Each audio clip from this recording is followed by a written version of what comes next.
Test number 16 है और जो लोग बना चुके हैं उनके तो ठीक है, क्वेश्चन मिल गया था और उनको मेरी बात और समझ में आएगी। हाँ, अगर कोई नया कैंडिडेट है चाहते हैं इसको समझना तो व्हाट्सएप पर क्वेश्चन मांग लीजिए। चलिए क्वेश्चन नंबर 1 to 5 के लिए जो डायरेक्शन है सुन लीजिए। Study this frequency polygon carefully to answer the given questions. ठीक है, अब समझाने के लिए बहुत सारी चीज़ है लेकिन मैं समझाऊंगा नहीं इस वीडियो में, उसके लिए आप अलग से ज्वाइन कीजिए।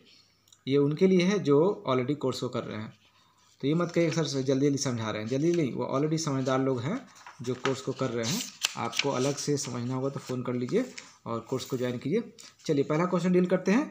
30 रुपये से अधिक पॉकेट खर्च प्राप्त करने वाले छात्रों का प्रतिशत कितना है।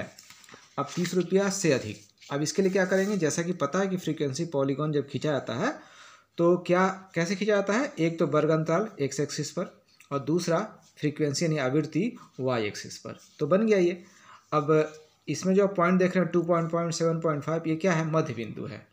जो लोग फ्रीक्वेंसी पॉलीगॉन पहले से पढ़े हैं उनके लिए समझदारी वाली बात है, उसके लिए अलग से वीडियो बनवा लीजिएगा।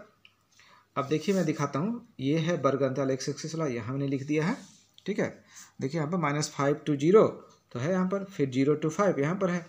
उसके बाद फ्रीक्वेंसी की जहाँ तक बात है, यहाँ देखिए फ्रीक्वेंसी यानी कि आवृत्ति यानी कि बारंबारता वाई एक्सिस पर है ना, आप देख सकते हैं। और इन दोनों की सहायता से जो ग्राफ खींचा गया है उसमें आके देखिए, यहाँ जो 10 है वो 10 क्या है, वो बारंबारता ही है। आप बोलेंगे सर यहाँ 0 भी लिखे हुए हैं, तो 0 है ना यहाँ पर, देखिए ए पॉइंट पर चूंकि एक्स एक्सिस पर क्या है, कुछ नहीं तो 0 है। यहाँ पर ये जो है वाई एक्स एक्सिस पर जो ए पॉइंट है ना, और ये तो ऊंचाई पर नहीं है, तो वाई यहाँ पर 0 हो गया और एक्स क्या हो गया, दोनों के बीच है तो -2.5 हो गया। ओके, तो पहला क्वेश्चन में कि 30 से अधिक रुपये, तो यहाँ देखिए वर्ग अंतराल जो पढ़े होंगे अपरजी विधि, 30 से अधिक का मतलब यानी 30 से लेकर, चूँकि यहाँ पर लिखा है सिर्फ हायर देन 30, हिंदी में भी है देखिए 30 रुपये से अधिक, तो कहाँ तक ये नहीं क्लियर किया है, तो जहाँ तक भी हो ग्राफ में कहाँ तक है, 40 से 45 तक है। तो 30 से अधिक में 16 स्टूडेंट्स, फिर से 12 स्टूडेंट, फिर 0। आप बोलेंगे सर स्टूडेंट क्यों कह रहे हैं, ये फ्रीक्वेंसी है, यहाँ लिखा हुआ है फ्रीक्वेंसी को ही नंबर ऑफ स्टूडेंट्स लिखा हुआ है। तो आपको क्या करेंगे, 16 12 0 कर देंगे, जोड़ देंगे तो 28 स्टूडेंट हुआ। क्वेश्चन को यहाँ पर मैंने बना दिया है, देख लीजिए। अभी मैं सारा कुछ लिखूंगा तो टाइम बहुत होगा। देखिए 30 से 35 में क्या हुआ, 16 12 0 भी आएगा, अब दोनों को जोड़ दिया 28 हुआ। इस प्रकार से 28 स्टूडेंट हो गया। अभिष्ट प्रतिशत का है 28 हो गया। अब कुल स्टूडेंट कितने हैं, जितना कि कुल बारंबारता का जोड़ है। अब कुल बारंबारता का जोड़ जो है यहाँ भी लिखा हुआ है और यहाँ भी लिखा हुआ है, ये तो सिर्फ बारंबारता है। जब संचयी निकालते हैं तो यहाँ पर सेम आता है। अब संचयी जिनको नहीं आता अलग से पूछिए।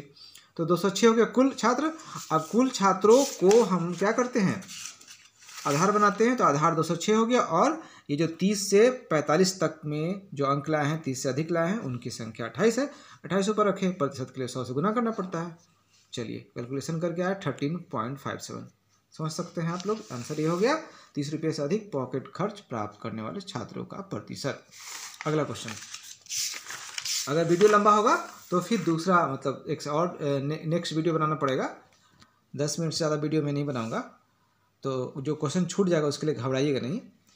और जो भी प्रॉब्लम हो ना व्हाट्सएप पर बात कीजिए कि सर वीडियो में ये छूट गया है, जो छूट गया मांगिए। डिमांड पर सप्लाई। यहाँ पर 30 रुपये से कम पॉकेट खर्च प्राप्त करने वाले छात्रों का प्रतिशत कितना है, 30 रुपये से कम। Okay, percentage of students having pocket expense less than 30।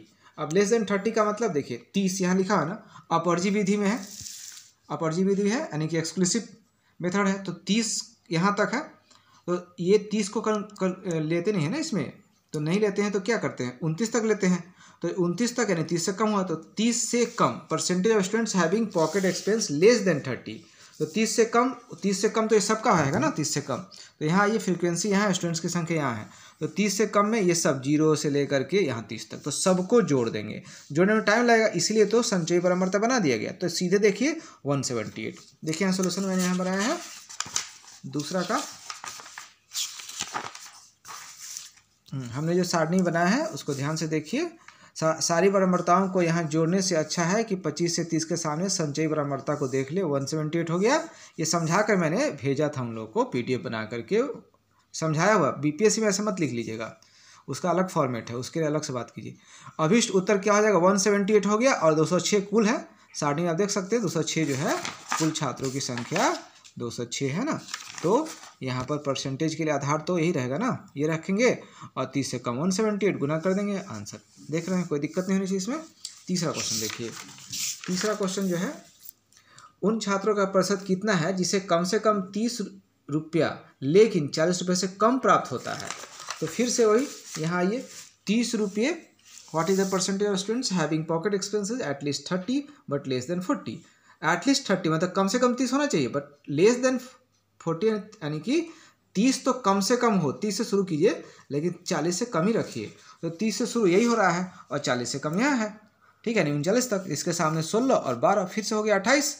अब क्या करना क्या है, इनका परसेंटेज निकाला है। तो देखिए मैंने कैसे निकाला है, 16 और 12 जोड़ दिया 28 और 206 तो कुल है ही, 100 से गुना किए, हो गया आंसर। चलिए चौथा देखिए, फोर्थ का है, जो छात्र 10 रुपये से कम तथा 30 रुपये से 10 रुपये से कम तथा 30 रुपये से कम पॉकेट खर्च प्राप्त करते हैं उनका अनुपात कितना होगा।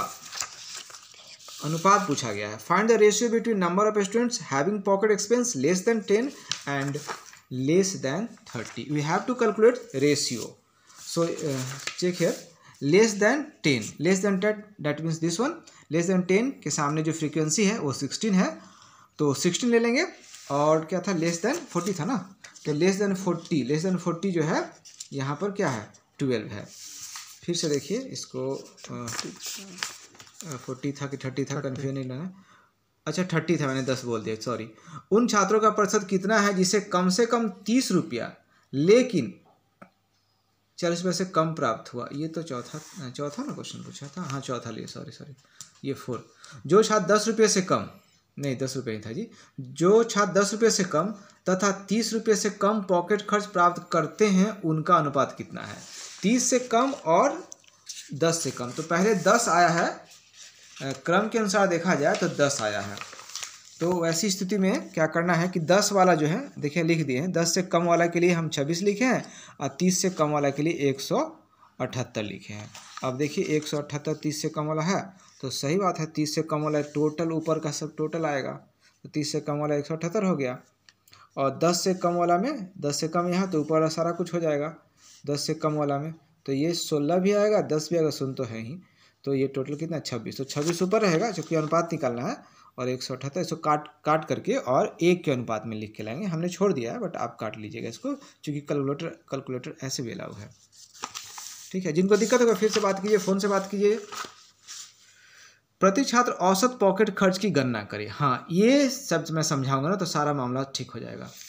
प्रति छात्र औसत पॉकेट खर्च की गणना करें, तो इसमें क्या है कि औसत सिंपली जो है, एक कॉपी 1 मिनट लाएं, अगर औसत निकालना है तो हम लोग क्या करते हैं, 5 6 मान लेते हैं, डाटा लेते हैं, 2 और 10 मान लेते हैं। अब क्या करते हैं, 1 2 3 4 5, कितने राशि हैं यहाँ दिखाइए, कितने राशि हैं, 1 2 3 4 5, तो 5 से डिवाइड कर दिए। तो सिंपली क्या करें, यहाँ पर हम जोड़ रहे हैं, यहाँ पर कितना हो जाएगा, 6 5 11, 11 5 16, 16 10, 26/5 भाग देके यहाँ निकालें, तो ये औसत हो गया।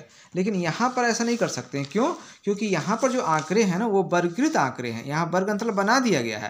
तो इस प्रकार से अभी जो मैंने इसको जोड़ दिया था, 1 मिनट, अभी जो इसको जोड़ के औसत निकाल लिया इस प्रकार से सिंपल, वो नहीं कर सकते ना। यहाँ पर औसत लिखा हुआ है, लेकिन जो आपने बचपन में माध्य पढ़ा था उसको लेकर यहाँ आना पड़ेगा। यूँ समझिए कि जो अवर्गीकृत आंकड़े होते हैं, जो सिर्फ चर मान के रूप में होते हैं, उनको तो हम सिंपल निकालेंगे, लेकिन जब वर्गीकृत आंकड़े हैं तो उसके लिए लंबा चौड़ा प्रोसेस है। और देखिए उसके लिए क्या करना पड़ेगा, वर्ग अंतराल चाहिए तो चाहिए, जो चूँकि यहाँ दिया ही हुआ है यहाँ से ले लेंगे।